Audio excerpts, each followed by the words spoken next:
So we are Mike and Gary, and we've been doing YouTube videos for, what, about 7 years? Since 2010. Yep. And we have about 53 million views, and we do a lot of videos about just nerd culture, a lot of like live action gaming videos.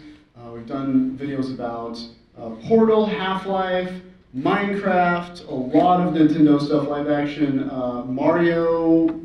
Ninja Turtles is our biggest one. A couple of really big. Minecraft, yeah, Nintendo probably our biggest stuff. Yeah. Really anything and everything that we can just point a camera at and get people to watch us. Just chasing the ambulance of trends and topics. Stuff that we're interested in, though. Yeah. And that gets me into, we highly recommend, if I was to tell anyone one thing, do YouTube videos, or just any videos on topics that you personally can relate to, that you like, that you enjoy, because you'll be spending hours upon hours editing, writing, driving around town, tracking down location shoots, finding props. So it's very much like something that you need to have passion for. Yeah, if you're not passionate about it, it's not worth doing. It's not really worth your time. Well, because you won't have fun doing it.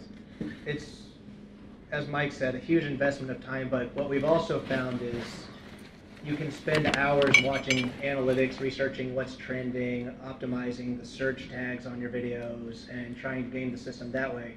But ultimately, at the end of the day, what really drives people to engage with your videos is the perception that the people on screen are enjoying themselves and having a good time. That sort of thing is contagious. And it's the strange bits of content where you really let yourself go and just be who you are that take off unexpectedly.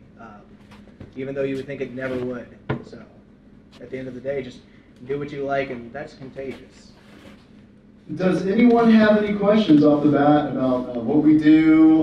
Do we have any aspiring YouTubers out there that are interested in pursuing a career in doing videos? Yes, stranger we've never met before. You might know me from such videos as BuzzFeed Girl and Tamagotchi Park. So can you talk a little bit, so your most popular video on YouTube is the Teenage Mutant Ninja Turtles.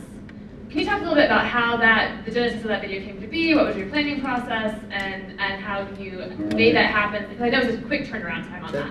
That's actually a perfect example of what I was saying earlier, when the videos that really aren't planned at all are the ones that sometimes take off. I believe, Marcus, this was your brainchild. Yeah, I came up with the concept. I don't know that I wrote it so much as it didn't even really have a script, but I was just brainstorming at work one night. I was working night shift, I was bored, and I thought about we should do some video where we are trying to be Ninja Turtles in real life, and we go to the sewer and bad things happen. And because bad things would happen. So describe exactly what happens. So what happens in the story is we get swords and nunchucks and all that stuff. We train to use them orally. We eat some pizza, and then we're like, okay, our training is complete. Let's go to the sewer. Go to the sewer. I find a jar of ooze or something, toxic waste, I don't know. Pour it all over myself, and I die. And that's basically the whole. Spoiler alert! He doesn't. Spoiler alert! And that's the joke, and it's dumb. And I remember I told Mike, and the first time I told him about it, he was just like, no. And, then, and so I was like, all right, cool, whatever. And then you proved me wrong. Because that happens all the time. I'm like, hey, Mike, we should do this. And then he's like, no. No one would want to watch that. Or, no, that doesn't make any sense. And so I'm like, okay. And I put it in my back pocket. And then again later, when the first Ninja Turtle Michael Bay movie was coming out, I was like, hey, remember that Ninja Turtle thing? We should do that. And he's like, okay, but we got to do it like today, because that was the day the movie was released, or there was the day after. I had just seen it with some friends the night before, and it starts with us just being like, "Oh man, that movie last night was awesome," which it really wasn't. But like, and I don't know, it ended up being our biggest video, and it was kind of on accident because we filmed the whole thing in one day over the course of a few hours and got it edited and released within that night, the same day. Yeah, and I was Shredder, but my costume was butter knives, duct tape to my hands, and then a colander on your head. That was it. That was my favorite part, was the DIY costume. But You kind of rattled when you ran. Yeah, and that just shows that production value has nothing to do when it comes to hits. And that's what's so frustrating about YouTube is you put your time and your effort to all these different things, and it doesn't match up. We did 2 videos right next to each other. One was Marcus as Kirby, where we pinked his face up, and then he just ate random things. And that's And I put some shoes there and stuck my head on a table, and I'm bald, and you know. And someone off camera is just sticking apples and cupcakes and things in my mouth, and I'm spitting them out. It was disgusting. Everyone hated it. And during that time, me and Cherokee did a video where it was Mario meets the Bachelorette with like Donkey Kong was in it, Zelda was, or Link was in it, everyone was in it. We had all these shoots, all these special effects, and it still hasn't gotten more hits than Marcus just shoving things in his mouth. Yeah, and that was only very many hits. Yeah. So There's videos that we have spent like over 6 months doing, like, you know, we had prop makers making props and all these things, and Music and special effects. Those videos just bombed. Like, I mean, they were good videos, but they just didn't do as well as some of the videos that we did where we spent one afternoon just goofing around, and they got 21 million views. And I feel like that's part of the key is, as you mentioned, that our best performing video, the Ninja Turtles one, where it has to date 21 million.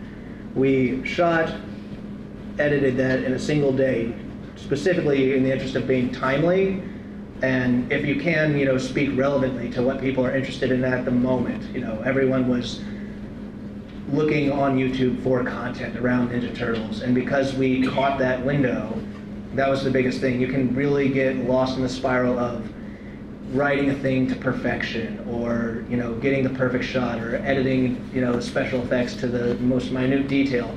But ultimately, if you have a good time, believe in what you're saying, and get it out the door while it's still relevant, that's like the biggest way to achieve success. me and Mike did a talking head about Back to the Future, and like we hit it, and it's just us talking about it, and it almost has half a million views. And I literally showed up at his house one night and said, "Ready to do the video?" And he's like, "Oh, that's tonight," and some miscommunication happened. But we still did it right then, and it was a big hit. Now, no one's looking that up right now because it's 2017, but during the time, it was awesome. Yeah, he came over to my house, and I was on like a first date. I think he was saying joking, like, "Yeah, sure, come on over." And I was like, "Okay." And then I showed up, and I was like, "Hey, let's go do this." So did she call you back?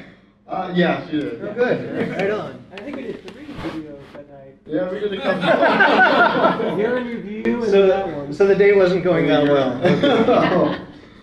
I'm no longer with her. So, Some things have long legs and some things don't. Yeah. Too, Like the relationships. Yeah, well, yeah, like your relationships. No, or mine. You know, the Tamagotchi part. How many views did that get? It got a lot. a couple 100,000. Yeah, like 200,000 or 300,000, but I got them all within like 30 days of the release of Jurassic World, and after that, people just stopped watching it.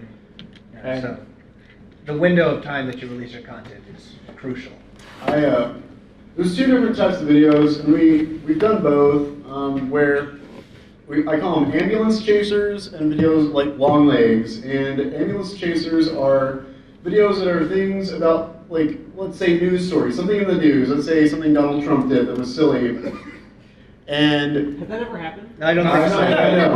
And so we can put out a video, we can rush to put out a video, and it might get views for like a week, and that's it. And then like we can just watch the analytics, and you can watch the views drop and drop.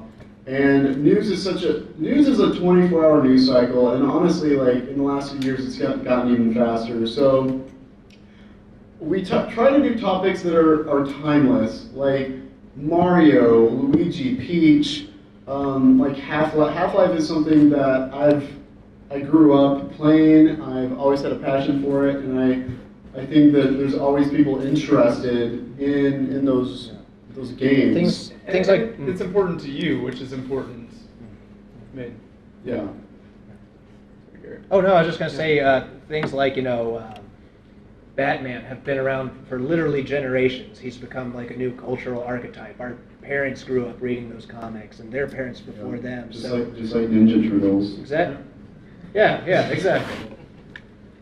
But, Yes, sir. yes. You there in the nice wristband. Thank you. I have a 2-part question for you. How much footage do you shoot versus how much it goes into the final video? And part 2, how much do you stick to the script, and then how much do you keep in that might be improvisation?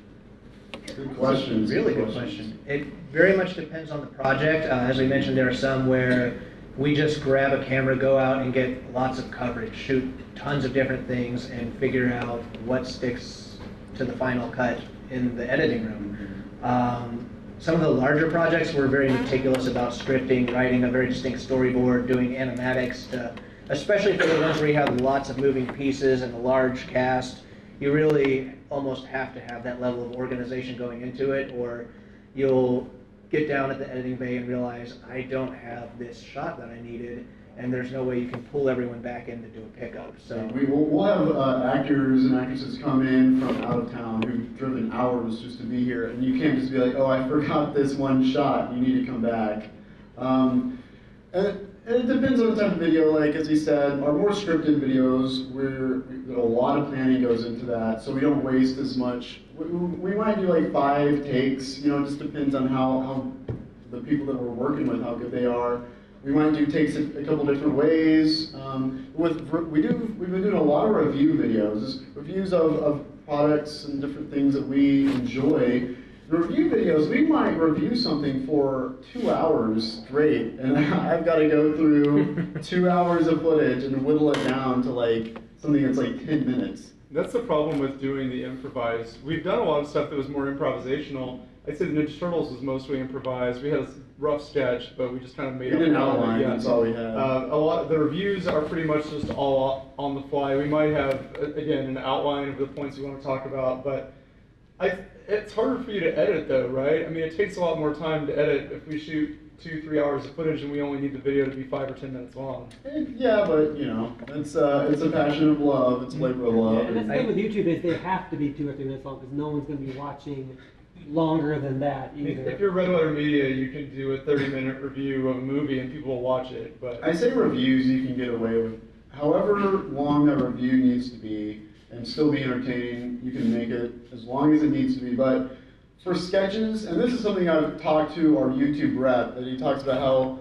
sketches 7 years ago with YouTube when we first started are not, like, people have much less of an attention span. Just in the last 7 years we've been doing this for little comedy, like live action sketches we've done, and parodies on video games.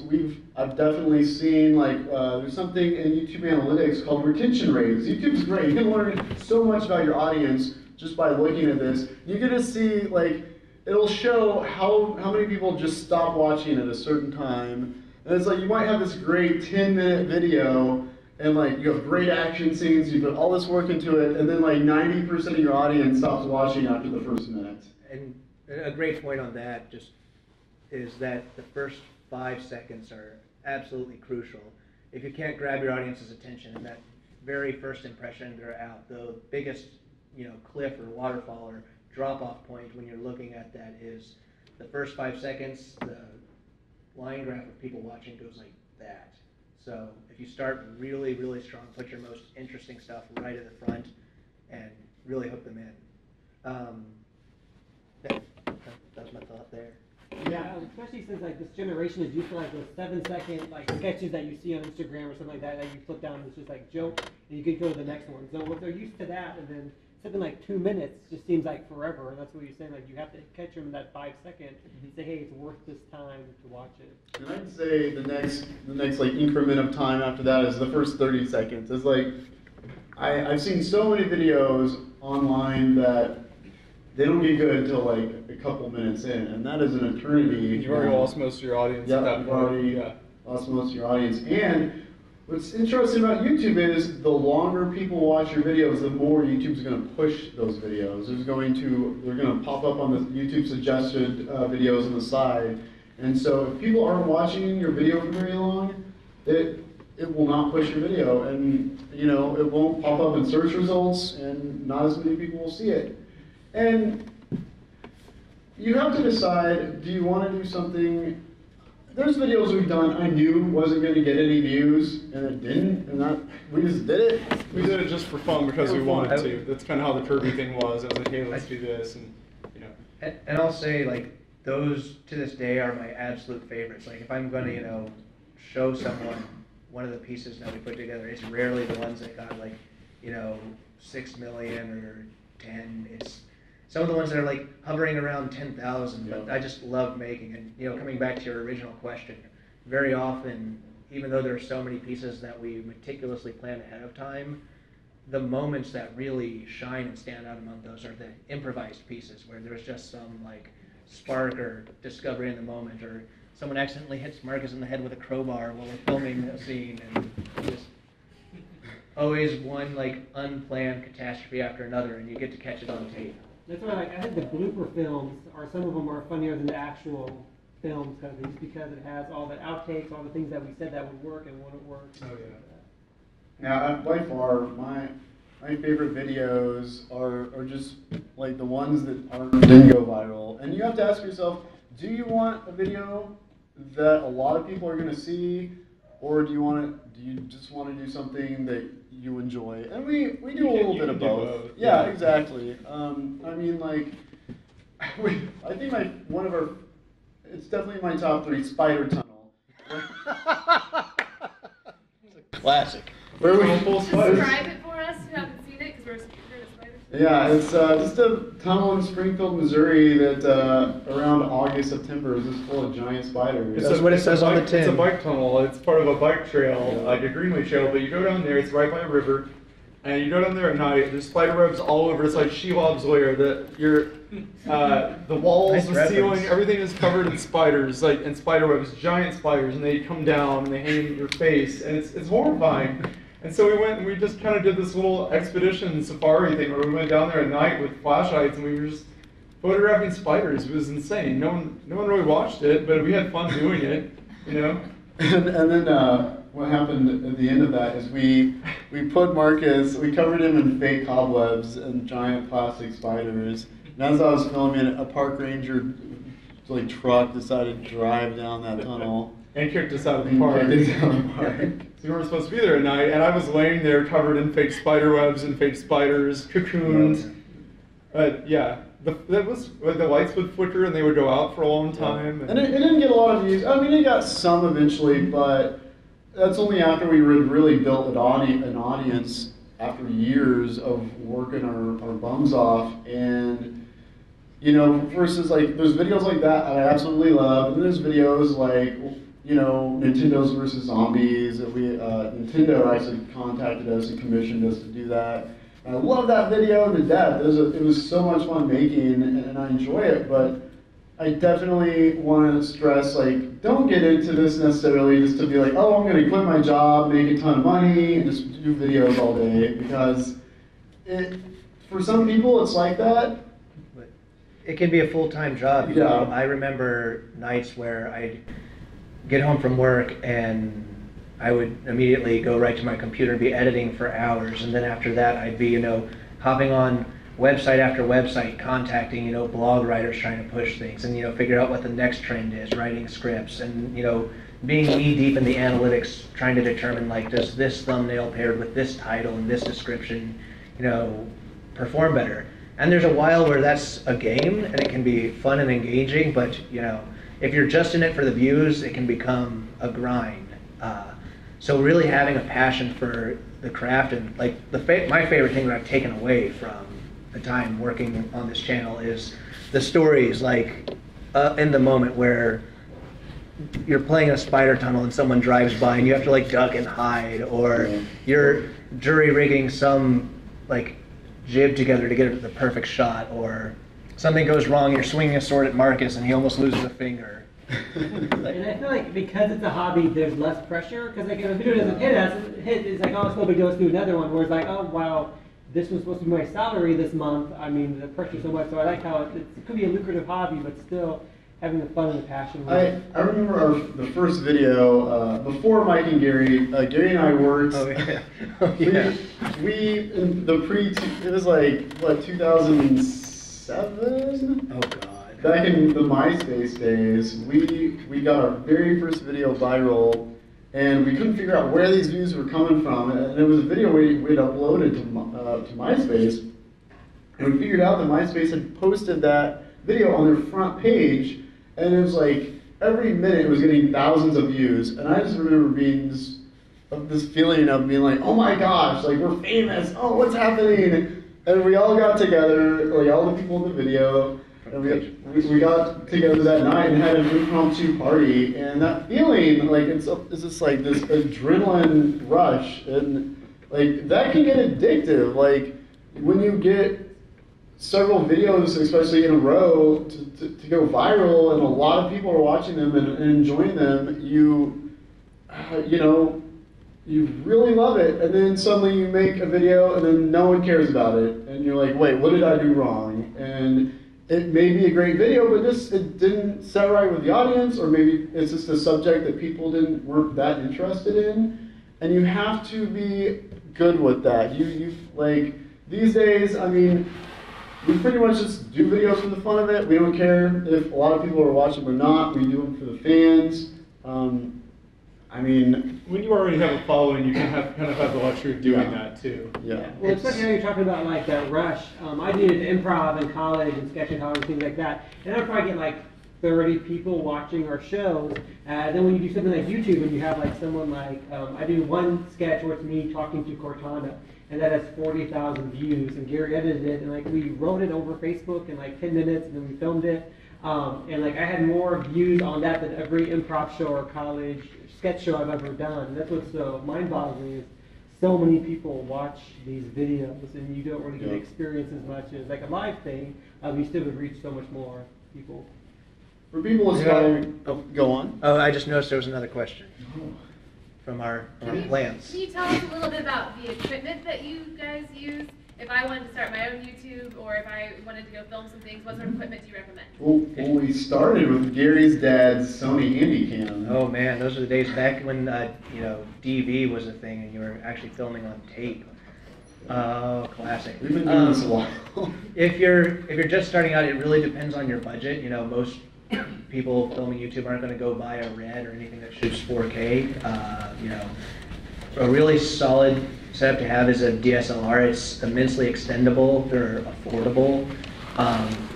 But truth be told, you can just use the camera on your iPhone, because the fact is that most people watching content online for what you're putting out when you're just getting started aren't going to be experiencing a full HD experience. It's compressed down to a small screen.